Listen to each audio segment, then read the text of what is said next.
हाय बच्चों, कैसे हो आप सभी लोग? आराम से हो? पढ़ाई बढ़िया चल रही है? घर पे हो? चलो फिर शुरू किया जाए। आज हम शुरू कर रहे हैं क्लास 12 का, क्लास 12 केमिस्ट्री।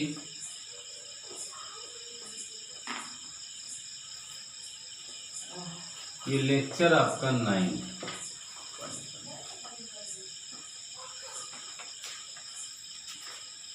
कितना है? 9।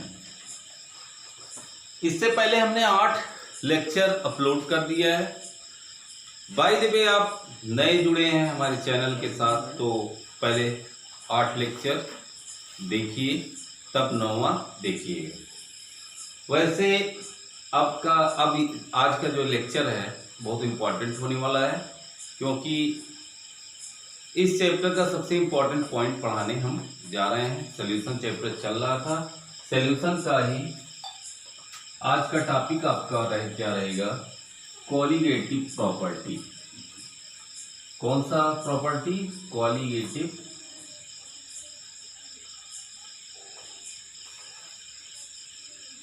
प्रॉपर्टी।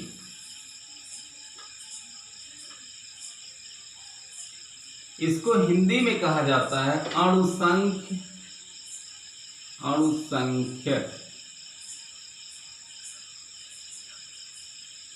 गुणधर्म।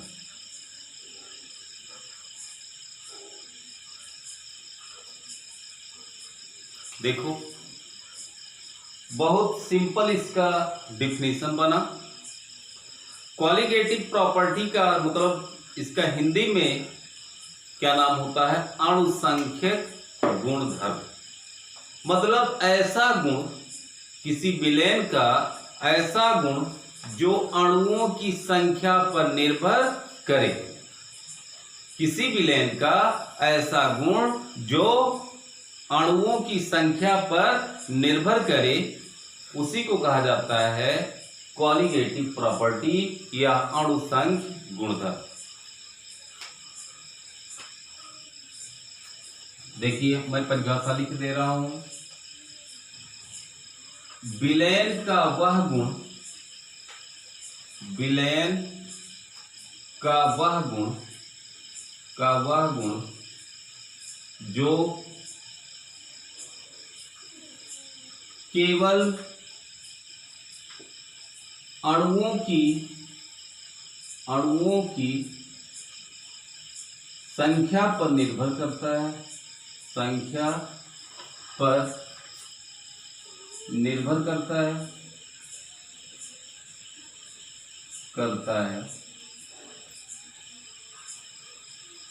अणुसंख्यक गुणधर्म कहलाता है।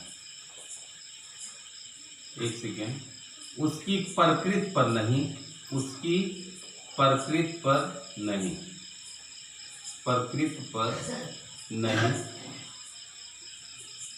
अणुसंख्यक गुणधर्म कहलाता है। अणुसंख्यक गुणधर्म कहलाता है। चैप्टर कौन सा चल रहा था? सॉल्यूशन।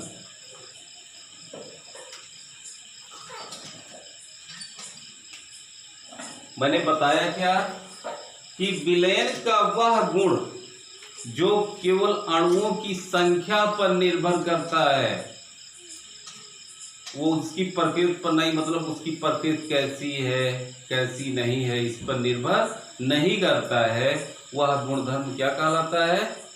अणुसंख्यक गुणधर्म या कोलिगेटिव प्रॉपर्टी। क्या कहलाता है? Colligative properties. सबसे पहले हम कोलिगेटिव प्रॉपर्टीज कितने होते हैं, कितनी होती हैं, इसके बारे में देखा जाए।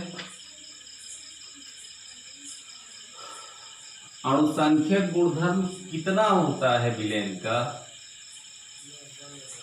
उसको हम बता दें आपको।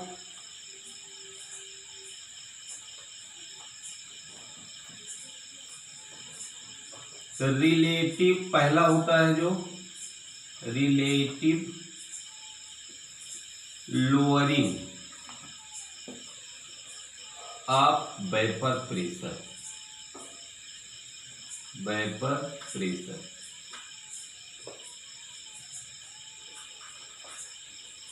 इसको हिंदी में कहा जाता है वाष्प दाब का आपेक्षिक अवनमन। पहला क्या हुआ? Relative lowering of vapour pressure, वाष्प दाब का आपेक्षिक अवनमन। दूसरा होता है एलिवेशन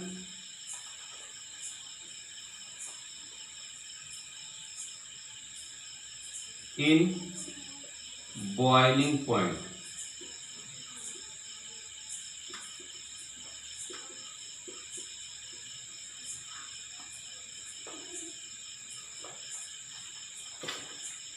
क्वथनांक का उन्नयन। दूसरा क्या हो गया? क्वथनांक का उन्नयन। तीसरा है डिप्रेशन इन फ्रीजिंग पॉइंट।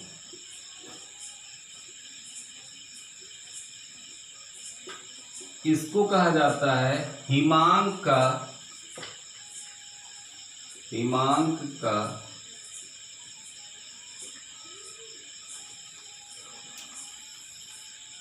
अवनमन। चौथा आपका होता है ऑस्मोटिक प्रेशर। इसको कहा जाता है परासरण दाब, परासरण दाब। अब इस चैप्टर में इन 4 पॉइंट के बारे में आपको पढ़ना है और यही आपकी क्वालिटेटिव प्रॉपर्टीज होती हैं। पहले इसको उतार लीजिए, फिर आगे बढ़ा जाए। उतारिए इसको। अब मैं इससे आगे एक एक करके सबको समझा रहा हूं, समझिए ध्यान से।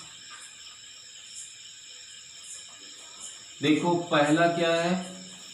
पहला क्या है? Relative lowering of vapour pressure.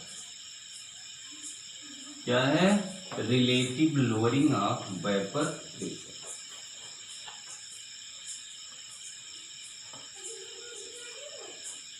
Relative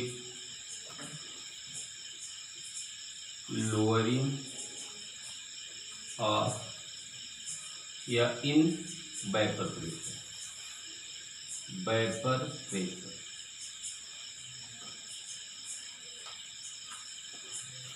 वाष्प दाब का अपेक्षिक अवनमन, वाष्प दाब का अपेक्षिक अवनमन। देखो ध्यान से, हम ले रहे हैं सॉल्यूशन। फिर आपको बता दे रहे हैं सॉल्यूशन में 2 घटक होते हैं, 2 कंपोनेंट होता है। एक होता है सॉल्वेंट, इसको कहा जाता है विलायक, और दूसरा आपका कहलाता है सोल्यूट। Solute means विलेय। ध्यान दीजिए, हम ऐसा, अब हमको वेपर प्रेशर का स्टडी करना है, तो वेपर प्रेशर में कैसा सॉल्यूशन होना चाहिए? सॉल्यूशन में कम से कम एक घटक कैसा होना चाहिए? वोलेटाइल। क्या होना चाहिए? कम से कम एक घटक ऐसा होना चाहिए कि जो वाष्पशील हो। जब तक वाष्प नहीं बनेगा तब तक वाष्प दाब नहीं होगा। तो कम से कम, जैसे विलेन है, विलेन में 2 घटक होते हैं। कौन कौन से? एक विलेय, एक विलायक। अब इसमें से एक घटक हम क्या लेंगे? क्या लेंगे? वोलेटाइल, और दूसरे को हम लेंगे नॉन वोलेटाइल। तो हम सॉल्वेंट को ले रहे हैं वोलेटाइल और सॉल्यूट को ले रहे हैं हम नॉन वोलेटाइल, नॉन वोलेटाइल। हाँ देखो, तो इसमें हम क्या ले रहे हैं, सॉल्वेंट को, वोलेटाइल मतलब वाष्पशील। फिर एक बार बता रहे हैं, वाष्पशील ऐसे पदार्थ होते हैं जो वाष्प बन करके बाहर निकलते रहते हैं। मतलब ऐसे पदार्थ जिनका वाष्प बनता हो उनको कहा जाता है वाष्पशील। क्या कहा जाता है, वाष्पशील, या इसी को इंग्लिश में कहा जाता है वोलेटाइल, वाष्पशील। और यहां पर सैल्यूट लिया गया अवाष्पशील। एक लिए हम वाष्पशील और एक क्या लिए, अवाष्पशील। ठीक है, हमको पढ़ना क्या है, वाष्प दाब में आपेक्षिक अवनमन। चलो ये क्लियर हुआ कि मतलब विलेय कैसा लिया गया, विलायक कैसा लिया गया। अब थोड़ा सा इसको समझिए। लिखने के लिए तो आप लिख सकते हैं, किताब से लिख सकते हैं, बहुत सारी किताबें हैं बुक मार्केट में। पहले इसको समझिए और आप सभी लोग हमसे बताइए कि क्या होगा, क्योंकि साइंस जो होता है, मैंने आपसे कहा था कि साइंस आप कंटिन्यूअस पढ़ेंगे और मेरे लेक्चर को बराबर देखेंगे तो साइंस आप समझ जाएंगे, ये गारंटी। जैसे हम ले लिए एक कंटेनर, मतलब एक पात्र हम ले लिया। इस पात्र में हमने क्या डाल दिया, सॉल्वेंट। सॉल्वेंट मतलब पानी। सबसे बढ़िया सॉल्वेंट कौन सा होता है, पानी होता है। तो हमने इसमें डाल दिया क्या, पानी। ये कंटेनर जो हमने लिया, इसका बाहरी सिरा क्या होता है, क्लोज होता है, मतलब बंद होता है। फिर इतने बड़ा एक दूसरा कंटेनर हमने ले लिया। इस कंटेनर में देखो, इसमें केवल क्या है, वाटर है, मतलब पेवर अवस्था में। कैसा है, पेवर है। ये वाटर के मॉलिक्यूल्स क्या होंगे, हमने बताया था कि ये जो वेपर प्रेशर होता है ये सरफेस के ऊपर डिपेंड करता है। किस पर डिपेंड करता है, सरफेस। सरफेस के जो मॉलिक्यूल्स होते हैं वही क्या बनाते हैं, वेपर बनाते हैं, मतलब वाष्प बनाते हैं। और अंदर के मॉलिक्यूल्स वाष्प नहीं बनाते हैं। मतलब ये पूर्णतया किसके ऊपर डिपेंड करता है, सरफेस मॉलिक्यूल्स के ऊपर। सरफेस के मॉलिक्यूल्स ज्यादा होंगे तो वेपर क्या होगा, ज्यादा होगा। और सरफेस के मॉलिक्यूल्स कम होंगे, मतलब पृष्ठ के अणु कम होंगे तो वेपर क्या होगा, कम होगा। जैसे सॉल्वेंट को हम क्या मानते हैं, ए मानते हैं। तो मान लीजिए कि इसके सरफेस पे सब किसके मॉलिक्यूल्स होंगे, पानी के होंगे। बोलो, ए कर दिए, ए फॉर सॉल्वेंट। बोलो, फिर हमने पानी इतने लिया और पानी के साथ कुछ अवाष्पशील विलेय इसमें डाल दिया और आपका बन गया, ये आपका है सॉल्वेंट। और इसमें हमने क्या डाल दिया, एक तो इसमें H2O है प्लस NaCl है। दोनों का क्या बनाया गया, सॉल्यूशन बनाया गया। तो ये क्या है, सॉल्यूशन। ये विलायक है और ये क्या है, विलयन। दोनों में मात्रा आयतन हमने पानी का क्या लिया, सेम लिया। ध्यान दीजिए, अब ध्यान दीजिए,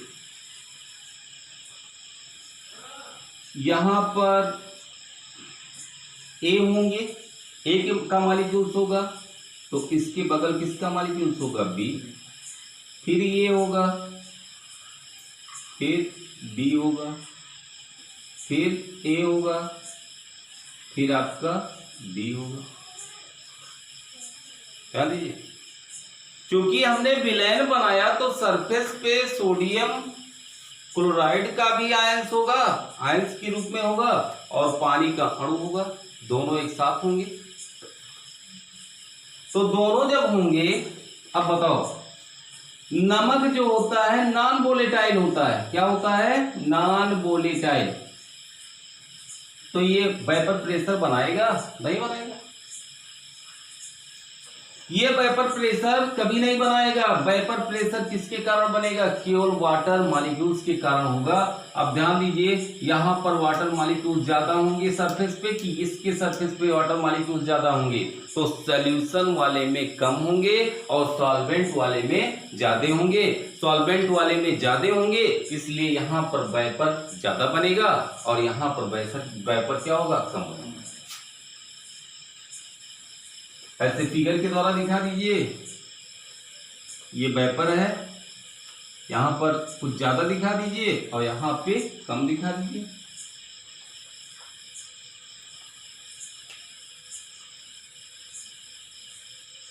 क्या दीजिए? अब देखो, सॉल्वेंट था तो उसका वेपर जब पेवर अवस्था में होता है तो वहां पर वेपर प्रेशर किससे रिप्रेजेंट किया जाता है? PA0।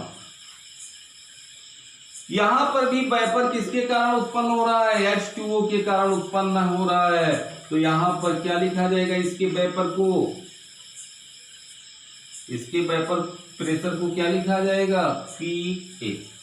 यही अंतर है PA0 और PA में।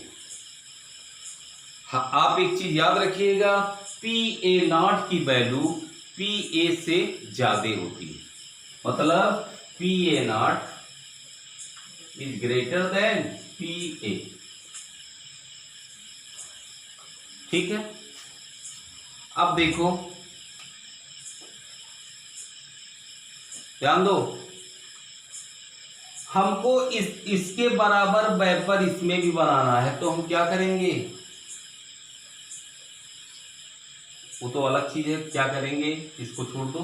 अब बताओ, वेपर प्रेशर घट रहा है कि नहीं घट रहा है? अरे वेपर कम है तो प्रेशर कम होगा, तो वेपर प्रेशर क्या हो रहा है? घट रहा है। इसी के बारे में हमको लिखवाना है। तो ये बात समझ में आया कि नॉन वोलेटाइल अगर सॉल्यूट है तो वो क्या करता है? सॉल्वेंट के वेपर प्रेशर को क्या कर देता है? कम कर देता है। क्या करता है? कम कर देता है। तो अब जैसे हम इसको राउल्ट के नियम से प्रूफ कर सकते हैं। कैसे प्रूफ करेंगे?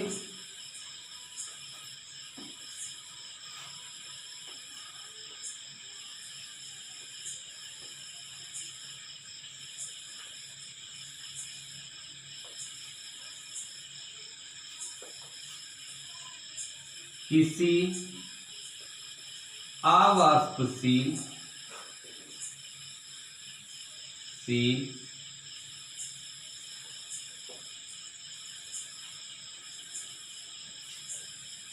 विलेय युक्त विलेन में, छोड़ दीजिए, वाष्प दाब का आपेक्षिक अवनमन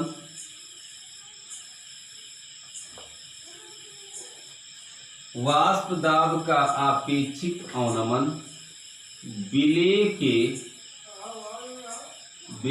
के मोल प्रभाज के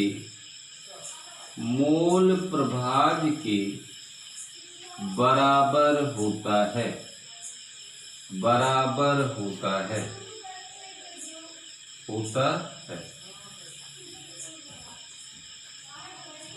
और यह गुण कौन सा गुणधर्म कहलाता है?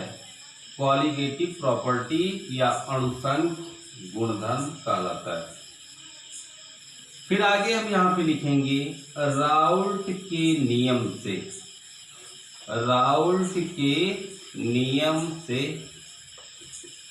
राउल्ट का नियम आपने कल देखा है। देखिए हमने जो दिया है वो किसके कारण, जो हमने लिया था दोनों एग्जाम्पल, वो किसके कारण मतलब वेपर प्रेशर बन रहा था, पानी के कारण। तो पानी के लिए पी ए इक्वल टू क्या होता था, राउल्ट के नियम से भी पीछे बताए हैं, पी ए नॉट एक्स ए होता था कि नहीं होता था। राउल्ट ने ये चीज तो प्रूव किया था। और पी बी बराबर P B naught x B. दो घटक वाला विलयन जब हम लेते हैं, आप याद रखिएगा, एक्स ए इक्वल टू क्या होता है, विलय के मोलों की संख्या, विलय के मोलों की संख्या ये सब हम बता चुके हैं, बटे विलयन के मोलों की संख्या या मोलों की संख्या, मतलब विलय प्लस विलायक दोनों के मोलों की संख्या। तो क्या लिखेंगे, एन ए बटे N A plus N B. आप जानते हैं कि मोल फ्रैक्शन के हिसाब से एक्स ए बाइनरी सॉल्यूशन के लिए, द्विअंगी विलयन के लिए x A plus x B equal to क्या होता है, 1 होता है। तो एक्स ए बराबर क्या हो जाएगा, 1 माइनस एक्स बी होगा। ये वैल्यू यहाँ पे पुट कर दीजिए, इसको कर दीजिए समीकरण 1, और इसी के नीचे ये हो गया समीकरण, नहीं, समीकरण 1 में एक्स ए की वैल्यू रखने पर, वैल्यू जब रख देंगे तो क्या हो जाएगा, P A equal to P A naught, X A की जगह पर क्या हो जाएगा, 1 माइनस एक्स बी। इसको अंदर भेजेंगे तो पी ए इक्वल टू क्या हो जाएगा, P A naught minus P A not, गुणा हो जाएगा, एक में गुणा होगा तो पी ए नॉट हो जाएगा, और एक्स बी में गुणा हो जाएगा तो P A naught x B. यहां तक क्लियर हुआ। आगे देखिए, अब इसको इधर ले आइए और इसको इधर भेज दीजिए, तो ये माइनस में इधर आएगा तो कैसा हो जाएगा, प्लस में हो जाएगा, ये प्लस में उधर जाएगा तो माइनस में हो जाएगा। तो क्या होगा, P A naught x B equal to क्या होगा, P A naught minus P A हो जाएगा। तो एक्स बी इक्वल टू क्या होगा, P A naught minus P A by P A naught. देखो P A minus P A naught minus P A, इसको कहा जाता है लोअरिंग ऑफ वेपर प्रेशर। और अगर पी ए नॉट से भाग दे दिया जाए तो इसी पूरी क्वांटिटी को कहा जाता है relative lowering of vapour pressure, BP, vapour pressure. Clear हुआ। रिलेटिव मतलब वाष्प दाब का आपेक्षिक अवनमन किसके बराबर होता है, विलय के मोल प्रभाज के बराबर होता है। यही परिभाषा हमने लिखाया। होता है बराबर कि नहीं होगा, बराबर होता है। अब विलय का मोल प्रभाज किस पर डिपेंड करता है, मोलों की संख्या या अणुओं की संख्या। तो ये कौन सा गुणधर्म होगा, अणुसंख्यक गुणधर्म। कौन सा गुण होगा, अणुसंख्यक गुणधर्म होगा। और कोई राशि है, कोई राशि नहीं है, तो इसमें केवल अणुओं की संख्या भाग ले रही है, इसलिए इसको क्या कहा जाएगा, अणुसंख्यक गुणधर्म। उतारिए इसको सभी लोग। हाँ, वीडियो जो है लंबा खींचने की वजह से अब हम आज का लेक्चर यहीं पे समाप्त कर रहे हैं। आप हमारे चैनल पे हैं तो चैनल को पहले सब्सक्राइब करेंगे, उसके बाद लाइक करेंगे, बेल आइकन दबाएंगे, कमेंट करेंगे पॉजिटिव वाला। दूसरा चीज़ है कि जब हम क्वेश्चन आपको दे रहे हैं तो उसको सॉल्व करके कमेंट सेक्शन में ज़रूर लिखना चाहिए। इससे हमको पता चलता है कि बच्चे पढ़ रहे हैं। तो इसलिए कह रहे हैं कि जो क्वेश्चन दिया जाए आप सभी लोग उसको सावधानी से करते रहिए। आज के लिए बस इतना ही, नेक्स्ट कल, तब तक के लिए धन्यवाद। जय हिंद, जय भारत।